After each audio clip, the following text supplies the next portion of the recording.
Hello student, this is our second video of class 9th chapter, the fundamental unit of life cell. In this video we are going to study about cell wall, nucleus, differences between prokaryotic and eukaryotic cells, cell organelles. So student, let's start with the cell wall. It is the outer covering composed of cellulose. Student, आप लोगों को पता होना चाहिए कि cell wall जो है वो एनिमल सेल्स के पास प्रेजेंट नहीं होती है, ओनली प्लांट सेल्स के पास मिलती है, जो कि सेलुलोज की बनी हुई रहती है। It provide structure strengthen to plant cells, ये प्लांट्स को मजबूती प्रोवाइड करने का काम करती है। When a living cell loses water there is a shrinkage of content of a cell away from the cell wall. जब भी कोई सेल हाइपरटोनिक मीडियम में रखते हैं और वो सेल अपना पानी लॉस करता है, तो सेल वॉल उसका स्ट्रक्चर मेंटेन करने के लिए रेस्पॉन्सिबल होती है। This phenomena is called plasmolysis. जिस प्रोसेस से सेल अपना वाटर लॉस करता है उस फिनोमिना को हम प्लाज्मोलिसिस बोलते हैं। The cell wall permit the cells of plant, fungi and bacteria to withstand very dilute hypertonic external media without bursting. और जब हम सेल को किसी भी हाइपरटोनिक सॉल्यूशंस में रखते हैं तो उस केस में सेल की बस्टिंग ना हो, उसे मेंटेन करने का जो काम है वो भी सेल वॉल करती है स्टूडेंट। नेक्स्ट हम बात करते हैं न्यूक्लियस के बारे में, जिसको हम डायरेक्टर ऑफ द सेल भी बोल सकते हैं या ब्रेन ऑफ द सेल भी बोल सकते हैं, क्योंकि ब्रेन की जितनी भी एक्टिविटीज़ हैं वो न्यूक्लियस के द्वारा कंट्रोल होती हैं।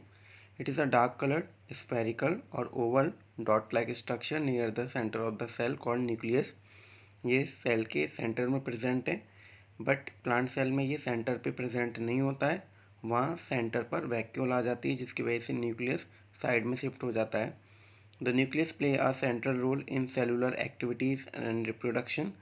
The chromatin material get organised into chromosome.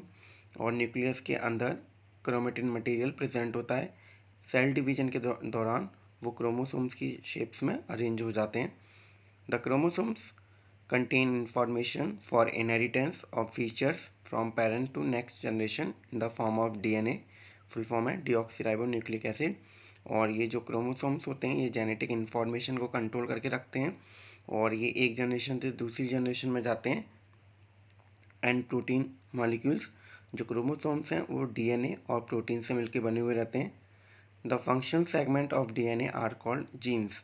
और जो हमारे करेक्टर को कंट्रोल करते हैं, जो कि आपके क्रोमोसोम्स के सरफेस पर लोकेटेड होते हैं, उन्हें हम जीन्स बोलते हैं। They are the functional unit of inheritance. Next है, in some organisms like bacteria nucleus is not covered by nuclear membrane. आपके जो प्रोकैरियोटिक जो ऑर्गेनिजम्स होते हैं, यानी कि जो प्रिमिटिव ऑर्गेनिजम्स होते हैं, उनके पास जो न्यूक्लियस होता है वो वेल डिफाइंड नहीं होता है और ना ही वहाँ पर कोई भी न्यूक्लियस की कवरिंग मिलती है, जिसको हम न्यूक्लियर मेम्ब्रेन बोलते हैं। Hence it is called a prokaryotic. Pro means a primitive and karyon nucleus. The organisms with cell have an nuclear membrane are called eukaryotes. और जिनके पास proper well defined nucleus and nuclear membrane present होती है उन्हें हम eukaryotes बोलते हैं students. Next है डिफरेंसेस प्रोकैरियोटिक और यूकैरियोट्स के बीच में। फर्स्ट है साइज़। जनरली जो है यहाँ पर 1 से लेकर 10 माइक्रोमीटर का दे रखा है, यानी कि छोटे साइज़ के होते हैं, जबकि आपके जो यूकैरियोटिक हैं इनका जो साइज़ है वो इनसे बड़ा होता है। 5 से लेके 500 माइक्रोमीटर तक इनका साइज़ जा सकता है। नेक्स्ट है nuclear region not well defined and not surrounded by a nuclear membrane and no nucleoids. और यहाँ पर आपको कोई भी जो न्यूक्लियस है वो वेल डिफाइंड देखने को नहीं मिलेगा, ना ही यहाँ पर कोई भी न्यूक्लियर मेम्ब्रेन होगी। यहाँ पर यूकैरियोट्स में दे रखा है nuclear reason well defined and surrounded by a nuclear membrane. और यहाँ पर आपको जो न्यूक्लियस है वो प्रॉपर वेल डिफाइंड देखने को मिलेगा और यहाँ पर जो कवरिंग होगी वो न्यूक्लियर मेम्ब्रेन से कवर होगा। नेक्स्ट है chromosomes more than one. Eukaryotes में जो क्रोमोसोम्स मिलते हैं वो एक से ज़्यादा मिलते हैं, जबकि जो प्रोकैरियोट्स होते हैं उनमें जो क्रोमोसोम्स है वो एक ही प्रेजेंट होगा, सिंगल क्रोमोसोम्स मिलता है वहाँ पर। नेक्स्ट है student membrane bound cell organelles absent. यहाँ पर सेल के जो सेल ऑर्गेनल्स होते हैं वो यहाँ पर देखने को नहीं मिलते हैं, जैसे कि mitochondria, Golgi body, endoplasmic reticulum. जबकि आपके यूकैरियोट्स में दे रखा है membrane bound cell organelles present. यहाँ पर आपके मेम्ब्रेन बाउंड सेल ऑर्गेनल्स मिलेंगे आपको। एग्जाम्पल है बैक्टीरिया, ब्लू ग्रीन एल्गी। और आपके यूकैरियोट्स के एग्जाम्पल है fungi, plant cell and animal cell. Next है स्टूडेंट सेल ऑर्गेनल्स। सेल के अंदर डिफरेंट टाइप के ऑर्गेनल्स प्रेजेंट होते हैं जिनका अलग अलग फंक्शन होता है, उन्हें हम सेल ऑर्गेनल्स बोलते हैं। Every cell has fluid matrix other than nucleus is called cytoplasm, यानी कि सेल के अंदर जो लिक्विड प्रेजेंट है जिसे हम मैट्रिक्स बोलते हैं वो एक्चुअली साइटोप्लाज्म है।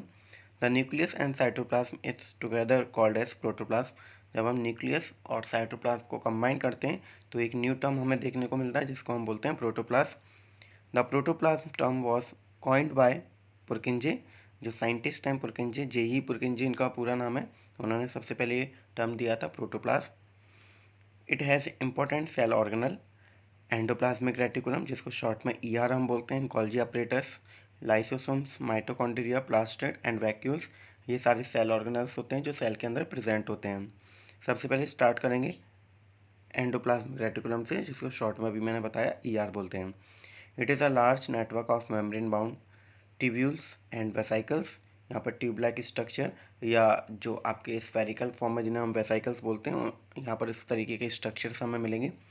नेक्स्ट है there are two types of endoplasmic reticulum, जो एंडोप्लाज्मिक रेटिकुलम है दो तरीके के, एक रफ एंडोप्लाज्मिक रेटिकुलम और दूसरा है आपका स्मूथ एंडोप्लाज्मिक रेटिकुलम। सबसे पहले स्टार्ट करेंगे रफ एंडोप्लाज्मिक रेटिकुलम जिसे हम शॉर्ट में आर बोलते हैं। It look like rough because ribosomes are attached to its surface, they are the site of protein synthesis. इनको रफ इसलिए बोला जाता है क्योंकि इनके सरफेस पर राइबोसोम्स मिलते हैं और इनका मेन जो वर्क है वो है प्रोटीन सिंथेसिस में हेल्प करना। नेक्स्ट है स्मूथ एंडोप्लाज्मिक रेटिकुलम जिसे हम शॉर्ट में SER बोलते हैं। It look like smooth because ribosomes are not attach to it surface, यहाँ पर कोई भी राइबोसोम्स आपको देखने को नहीं मिलेंगे। They are the site of fat molecule synthesis, तो यहाँ पर अदर जो फंक्शन है वो फैट और लिपिड सिंथेसिस का जो वर्क है वो आपका SER करता है स्टूडेंट। नेक्स्ट है SER help in the functioning of enzymes and hormones to carry out biochemical activities. इसके अलावा कुछ एंजाइम की फंक्शनिंग एंड हार्मोन्स, ताकि जो हमारी बॉडी में बायोकेमिकल रिएक्शंस हो रही हैं वो प्रॉपर वे में चल सकें, तो ये जो उनको मेंटेन कराने का जो काम है वो SER करता है। नेक्स्ट है SER detoxifies many poisons and drugs from the cell. हमारी बॉडी के अंदर बहुत सारे केमिकल्स, हार्मफुल केमिकल्स, पॉइजन्स, उन्हें डिटॉक्सीफाई करना या प्यूरीफाई करने का जो काम है वो भी SER करता है। नेक्स्ट है ER serve as channel for the transport of material between various region of the cytoplasm and the nucleus. इसके अलावा एंडोप्लाज्मिक रेटिकुलम का जो काम है वो मटेरियल को ट्रांसपोर्ट कराने का काम है पूरे सेल के अंदर। नेक्स्ट है proteins and fat molecules produced by ER help in membrane biogenesis. इसके अलावा जो प्रोटीन और जो फैट यहाँ पर ER के द्वारा जो बनाए जा रहे हैं उसे सबसे बड़ा जो मेन काम है वो सेल मेम्ब्रेन की सिंथेसिस कराने में हेल्प करते हैं, क्योंकि जो सेल मेम्ब्रेन है वो लिपिड और प्रोटीन्स की बनी हुई रहती है। नेक्स्ट है स्टूडेंट लाइसोसोम्स। लाइसोसोम्स को हम suicidal bag of the cell भी बोलते हैं और ये single membrane bound cell organelle, यहाँ पर आपको सिंगल मेम्ब्रेन मिलती है जबकि ER के पास डबल मेम्ब्रेन मिलती है। They contain membrane bound sacs with powerful digestive enzymes. Enzymes are made up of RER to digest the worn out cell organelles. इनका जो मेन काम है वो स्टूडेंट है डाइजेस्टिव एंजाइम्स बनाते हैं और जो हमारी बॉडी में जो बेकार सेल है जो प्रॉपर फंक्शन नहीं कर रहे हैं उन्हें डैमेज करने का जो काम है, उन्हें डाइजेस्ट करने का जो काम है वो लाइसोसोम्स करते हैं। When the cell gets damage lysosomes में burst and the enzyme digest their own cell. और जब कभी ये सेल डैमेज होते हैं तो जो लाइसोसोम्स के जो एंजाइम्स हैं वो बाहर निकल के आ जाते हैं, जिसकी वजह से अपने ही सेल को ये डाइजेस्ट कर लेते हैं। Hence called as suicidal bag of the cell. It is a waste disposal system of the cell. इसको हम वेस्ट डिस्पोजल सिस्टम भी बोल सकते हैं क्योंकि सेल के अंदर जो बेकार जो है उनको बेकार सब्सटेंसेस उनको रिमूव आउट करने का जो काम है वो लाइसोसोम्स करते हैं। नेक्स्ट है माइटोकॉन्ड्रिया, जिसको power house of the cell भी बोल सकते हैं और ये double membrane bound cell organelle है। It is covered by double membrane, outer membrane is very porous and the inner membrane is deeply folded. अंदर की जो मेम्ब्रेन होती है वो काफ़ी ज़्यादा डीपली फोल्डेड होती है अंदर की तरफ, जिनको हम क्रिस्टी भी बोल सकते हैं। This fold create a large surface area for ATP adenosine triphosphate molecule synthesis.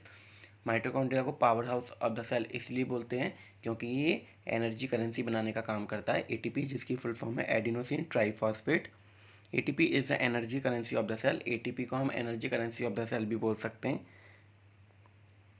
Next है student hence mitochondria are called power house of the cell, इसलिए माइटोकॉन्ड्रिया को power house of the cell बोलते हैं because ये energy बनाने का काम करता है। नेक्स्ट है mitochondria have their own DNA and ribosomes.